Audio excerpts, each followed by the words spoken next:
Coucou les beaux anges, j'espère que vous allez bien, que vous passez une belle journée, matinée, soirée, nuit, bref. Nous voici en tout cas pour une nouvelle review et aujourd'hui j'avais vraiment hâte de vous présenter ce jeu qui sont Les Anges Déchus, qui est un oracle de Nickel Suckling, si je n'écorche pas son nom. C'est aux éditions Contredire, donc du groupe d'éditions Guy Trédaniel, et c'est juste très très intéressant. En fait, très très intéressant. Les Anges Déchus, vraiment déjà le boîtier, je trouve qu'il est très très beau. Euh, hein, c'est vraiment pas mal, hein. Franchement, moi j'aime beaucoup. Je trouve que c'est très bien réalisé et donc ça s'ouvre de cette façon-là. Voilà. Et donc je vais vous montrer un peu ce qu'il en est. Les cartes, etc. C'est un jeu que j'utiliserai plutôt avec le livret et peut-être par la suite avec mon intuition. Parce que là, on parle quand même de certains anges déchus, oui, de 72 anges déchus, je pense.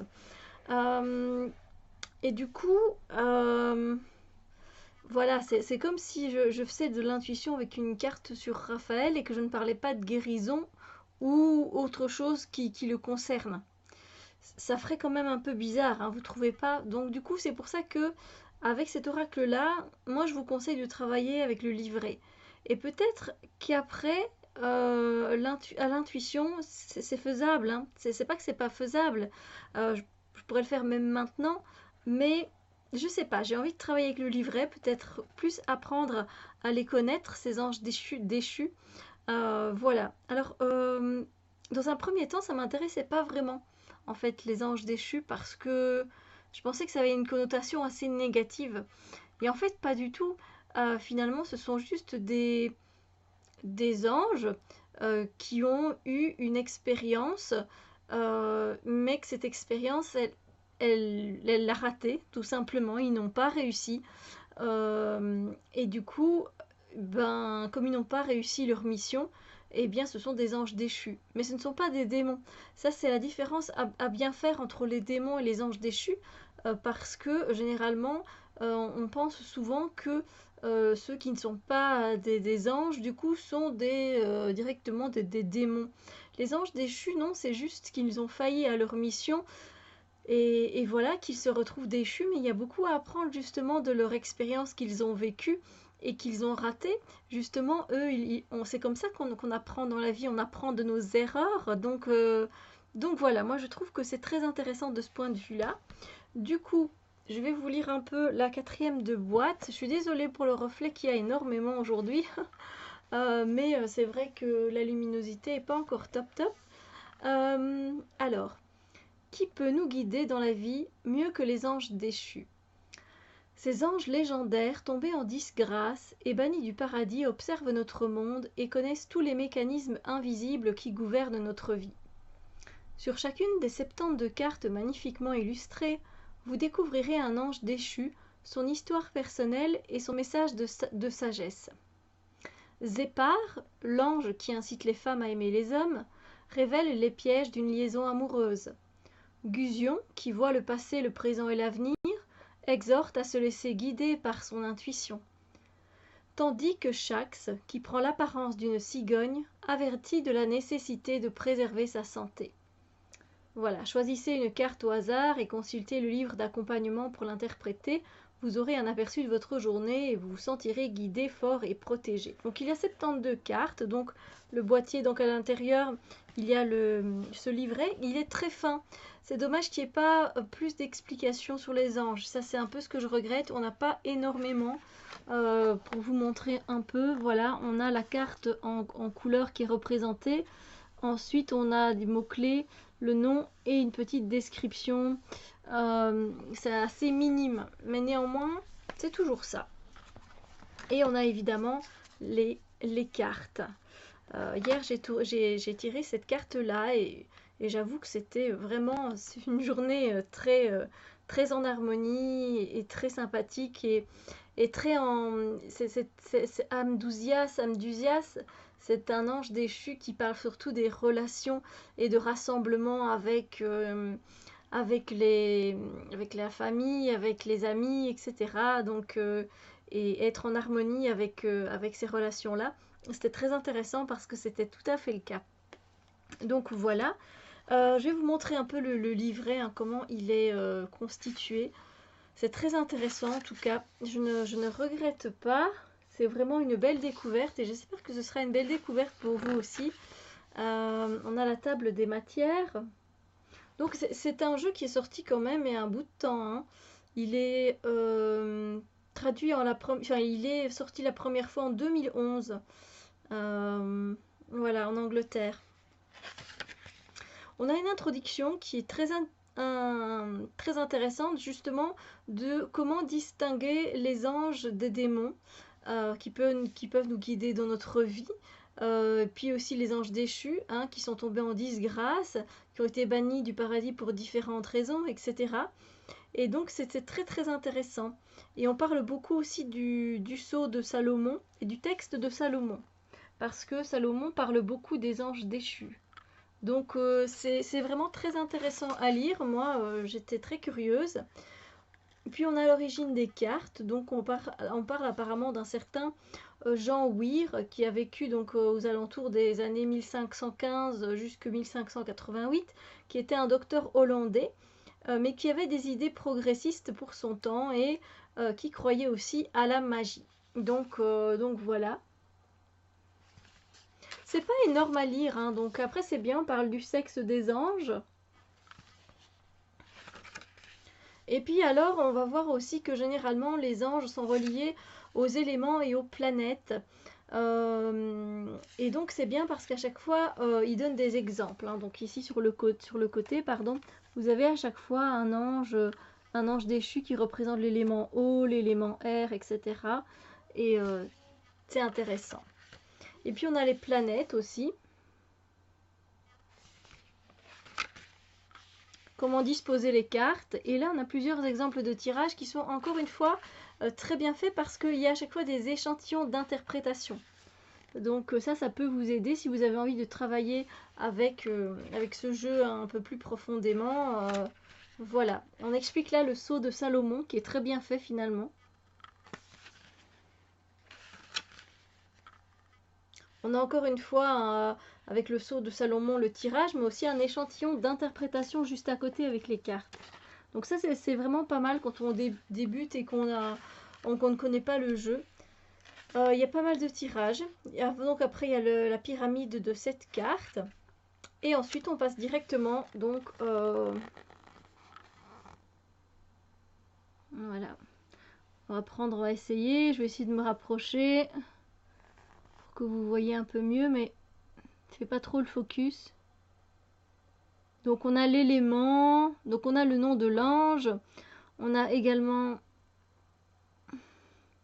l'élément, la planète, on a le message et puis on a la devise de la carte. En fait, effectivement, on va retrouver plusieurs devises qui sont reprises. Par exemple, on va retrouver donc secret, force, découverte, révolution, vision, aide et guérison, justice, voyage, réussite, conflit, prudence, honnêteté, modération. Et on va retrouver des fois encore la devise de la carte avec d'autres anges en fait. Donc le mot-clé des fois en fait est repris plusieurs fois. Voilà. Et en bas on a juste, enfin la dernière page, on a un petit mot sur le nom des anges qui fait encore référence à ce fameux docteur hollandais John Weir. Donc voilà, c'est pas énorme, mais c'est déjà ça. Et puis je sais pas, l'ambiance des cartes moi me plaît particulièrement. Chose que je n'aurais peut-être pas appréciée il y a 1 ou 2 ans d'ici. Mais je ne sais pas, j'ai été assez attirée et assez curieuse d'en apprendre un peu plus sur ces anges déchus. Et voilà qui est chose faite. Et je vais essayer de compléter un peu mes recherches de mon côté. Donc n'hésitez pas à faire ça aussi de votre côté quand vous vous posez une certaine question. Tiens, période victorienne, voilà, qui quels étaient les protagonistes à ce moment-là, les personnages, etc. Je trouve ça intéressant. Donc ici, on a le dos des cartes. Donc ce n'est pas coloré au niveau des tranches. Et donc voilà, on a... je vais à la limite, je dis ça, je vais essayer d'y penser, de tirer une carte après pour voir un peu la guidance de la journée, les énergies principales de la journée, quel ange sera avec nous, quel ange déchu pour voir un peu. Voilà, et comme ça je vais vous lire et vous pourrez voir un peu ce que ça donne avec le livret. Voilà. Alors, il y a toujours un animal représenté, c'est très intéressant. Donc ici, on a, que je ne dise pas de bêtises, un guépard ou un léopard. Donc là, on a le nom de l'ange et puis on a la devise de la carte, là qui est donc la sagesse. Et là, l'animal se trouve... Bonne question. Bonne question. Je ne sais pas trop. Des fois, on les distingue, les animaux, directement. Des fois, j'ai un peu plus de mal.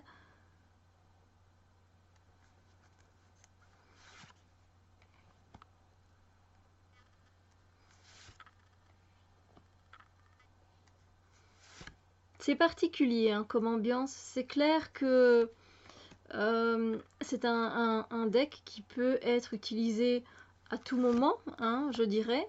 Mais c'est vrai que particulièrement en automne et en hiver, il y a cette ambiance un peu particulière, un peu sombre, un peu... voilà, on voit un peu des pierres tombales, des statues d'anges, mais avec des couleurs... voilà, il y a de la lumière, mais il y a aussi des côtés sombres, de par leur vécu, leur expérience, du coup. Mais je trouve néanmoins que ça reste de très belles cartes. Hein. Regardez ça. J'avoue avoir été là très tentée d'en apprendre un peu plus.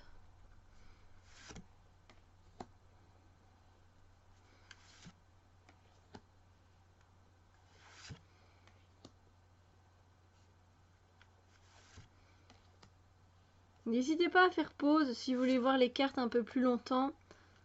Je sais que des fois je ne les laisse pas très longtemps. Je ne sais pas si vous allez être attiré par ce jeu ou pas. Si vous l'avez déjà, comment vous travaillez avec, je serais assez curieuse parce que moi il est neuf. Et c'est un deck que je n'ai pas depuis très longtemps. Donc voilà, je suis curieuse de savoir comment vous travaillez avec, si vous l'avez. Avec quel tarot par exemple vous l'associez.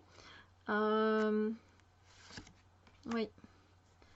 Après moi je vais regarder à tout ça de mon côté, hein, évidemment. Je vais travailler un peu plus avec.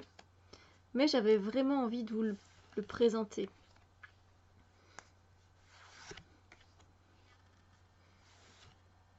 Ah ah ah. Voilà.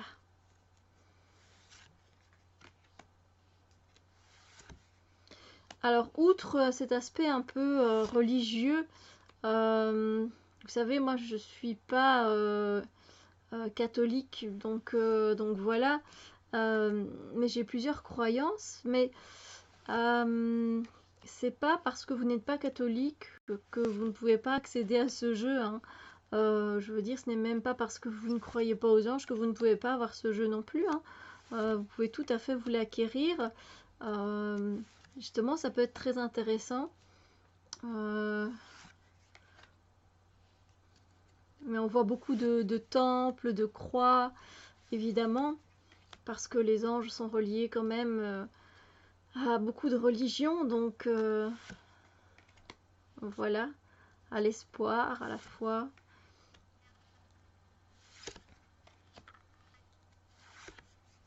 Mais voilà, je l'ai vu passer plusieurs fois sur plusieurs chaînes pendant pas mal de temps, vraiment. Jusque temps que je me laisse tenter parce que là, ma curiosité m'a vraiment rappelé à l'ordre. J'avais peur qu'il soit un peu trop sombre pour moi et finalement il y a quand même beaucoup de lumière. Et clairement ce sont finalement des métaphores de nous-mêmes dans le sens où ils ont vécu des expériences des fois négatives, enfin souvent pour eux, mais ils se sont relevés, hein, ils se sont relevés, ils ont appris de leurs erreurs en tout cas, voilà. Ils ont été punis de leurs erreurs, eux. Euh, Comme nous, on peut l'être aussi quand on fait des erreurs et qu'on est puni parce qu'on fonctionne de toute façon comme ça aussi. On fonctionne, comme le dit très bien Don Miguel Ruiz, donc des 4 accords toltèques, que l'on fonctionne avec comme un chien ou comme un chat, c'est-à-dire qu'on fonctionne selon un mode qui est tout simplement le mode de punition et de récompense. Donc voilà. Et du coup, ben voilà, ces anges aussi ont été quelque part punis, n'ont pas été récompensés, ils n'ont pas pu aller au paradis ou quoi que ce soit, et voilà, et du coup ben, ils ont dû apprendre de leurs erreurs. Alors c'est vrai que c'est très particulier comme art, je suis encore en train de regarder les cartes parce que je suis assez subjuguée en fait par cet art qui est particulier, et, et voilà. Oui, je vais tirer une carte, voilà ce que je devais faire. Il me semblait bien aussi, j'étais là, mais je dois faire quelque chose. On va voir un peu quel est l'ange qui est auprès de nous aujourd'hui et le message qu'il a à nous délivrer aujourd'hui, peu importe le jour que l'on est, il n'y a pas de souci. Alors, je retire toujours mes bagues quand je fais des tirages. Alors.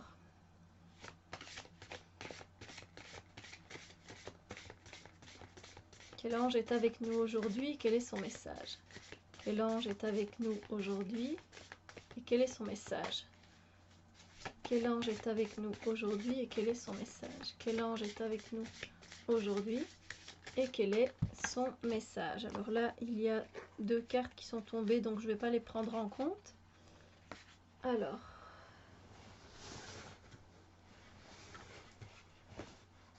Ah, il y en a une là vraiment qui s'est retournée pour nous, donc voilà. On a Bottis, qui n'est pas particulièrement super beau. Là, j'ai du mal encore des fois avec les figures des statues, les figures des statues.